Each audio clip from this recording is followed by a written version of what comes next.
是我第一次做那个龙，然后刚刚也是体验了一下做那个龙舞吧，然后玩了一下，觉得很好玩。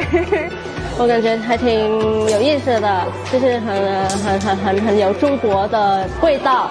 It's a very special event because it's very cultural. It's only based in China and it's based on ancient Chinese stories.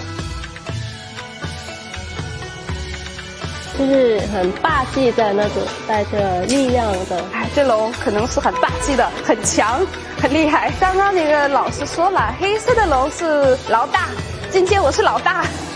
I think it symbolizes the Chinese spirit. Like I said, I've had a lot of Chinese friends, and through them, they got to teach me more about what China really is, what it is to be with Chinese people.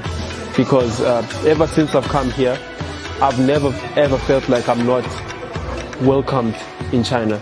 You can have a better sense of relief and feel like you're at home. You don't feel like a foreigner, even though you know you're a foreigner because you look different to the people. They treat you like you're part of them. And because of that, I'm forever grateful for it.